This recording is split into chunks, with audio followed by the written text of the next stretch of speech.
Hey guys, welcome back to Biggie's Tavern. I got a package in here today.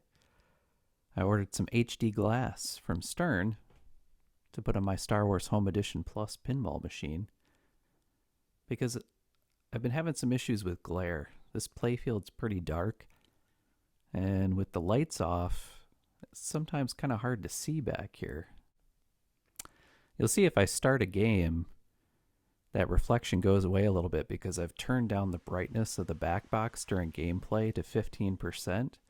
But that has the inadvertent side effect of darkening that portion of the playfield also, because that light that's coming from the backbox was actually illuminating a little bit of that back portion of the playfield.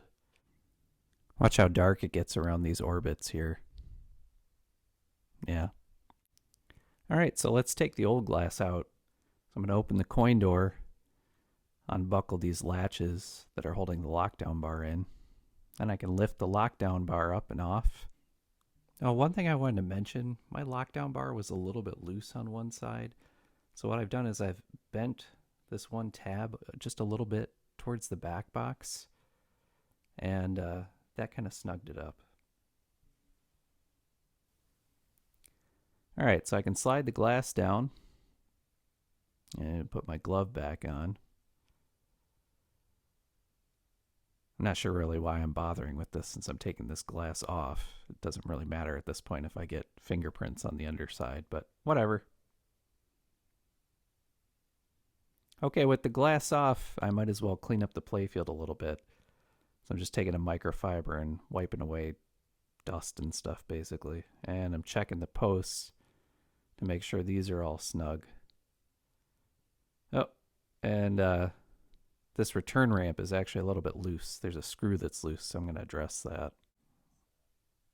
Here's the new glass inside its shipping bag to keep it from getting scratched up during shipping. So I'm going to take that off. And to put this in, really it's just the same way that we took it out. It's very simple. You just put it back in that glass channel and slide it back up and into place. Make sure that you get it all the way up. If it's not all the way up, and sometimes it feels like it's all the way up on one side, but it's not on the other. So make sure both sides are slid all the way up so that you can get the lockdown bar back into place.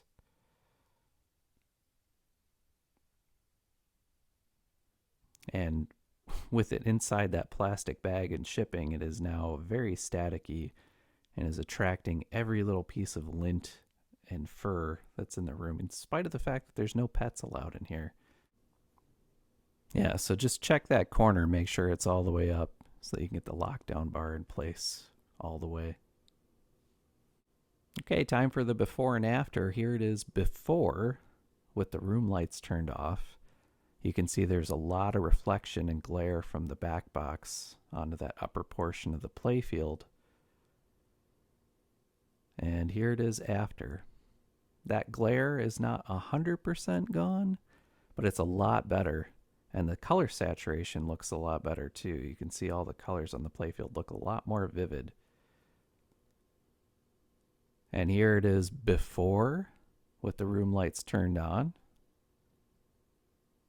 Still quite a bit of glare.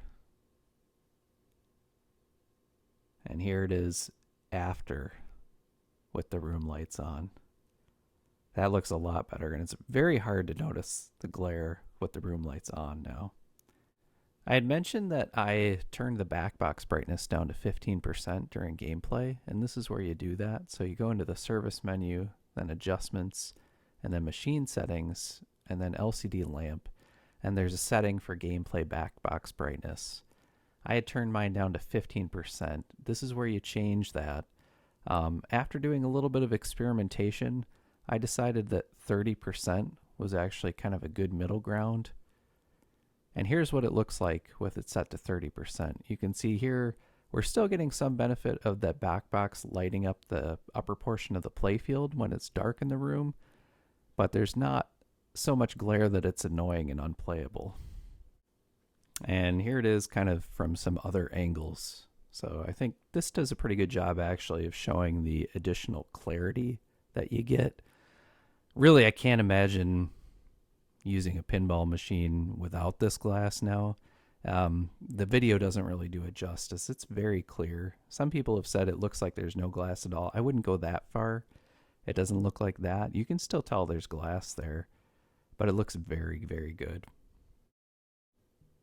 Well, that wraps up today's video. Oh, what do you think of my Star Destroyer, by the way?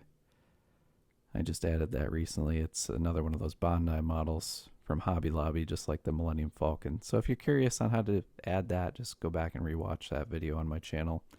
One other thing I think I'm going to do in the future is add pin lights. I think that'll help brighten up those orbits a bit.